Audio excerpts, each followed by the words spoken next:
भारत की defence capability में 2025 में एक बड़ा बूस्ट देखने को मिला जब 800 किलोमीटर रेंज वाला ब्रह्मोस सुपरसोनिक क्रूज मिसाइल पहली बार सक्सेसफुली टेस्ट किया गया। ये वही ब्रह्मोस है जिसे डीआरडीओ और रशिया की एनपीओ मशीनोस्ट्रोयनिया ने मिलकर डेवलप किया है। लेकिन इस बार ये सिर्फ टेस्ट तक सीमित नहीं रहा। इसका रियल बैटल डेब्यू हुआ मई 2025 में ऑपरेशन सिंदूर के दौरान, जिसने इस मिसाइल को दुनिया की सबसे फॉर्मिडेबल वेपन सिस्टम्स में से एक बना दिया। इस ऑपरेशन में इंडियन एयरफोर्स ने सुखोई 30 MKI फाइटर जेट से करीब 15 ब्रह्मोस मिसाइल लॉन्च की। टारगेट थे पाकिस्तान के 13 में से 11 मेजर एयरबेस, जैसे कि नूर खान, रफीकी और मुरिद। रिजल्ट ये हुआ कि पाकिस्तान के रनवे, कमांड सेंटर और एयर डिफेंस सिस्टम्स पूरी तरह क्रिपल हो गए। राजस्थान में मिसाइल का मलबा मिलने से इस बात की पुष्टि भी हो गई कि ब्रह्मोस का इस्तेमाल हुआ था। अब जो बात सबसे ज्यादा चौंकाने वाली रही वो थी पाकिस्तान की Chinese supplied air defence systems की फेलियर। HQ-9 मिसाइल बैटरीज और BLC-18 रडार जैसी एडवांस्ड टेक्नोलॉजी इस ब्रह्मास्त्र को रोक नहीं पाई। अमेरिका के urban warfare expert colonel John Spencer ने भी माना कि ये सिस्टम ब्रह्मोस के सामने नो मैच थे।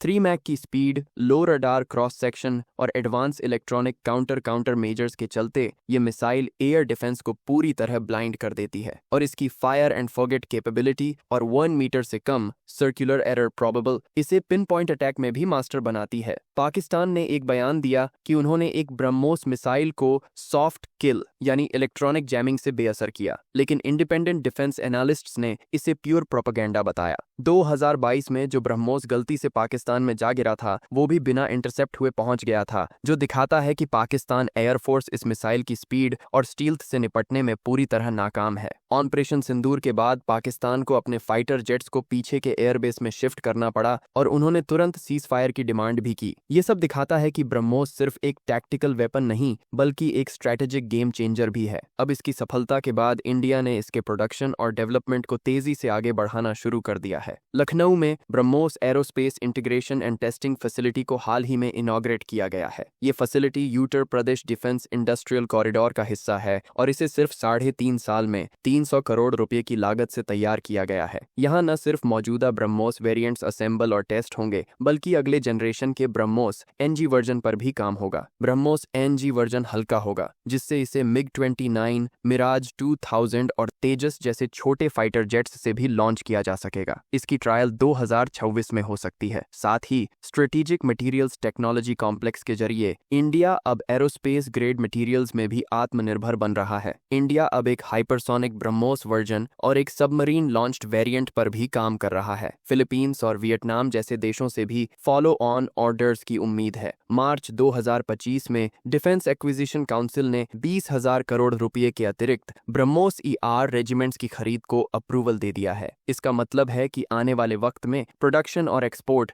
दोनों की स्पीड और स्केल काफी बढ़ने वाली है। ये भारत की बदलती रणनीति, टेक्नोलॉजिकल आत्मनिर्भरता और स्ट्रैटेजिक डेप्थ की पहचान बन चुकी है।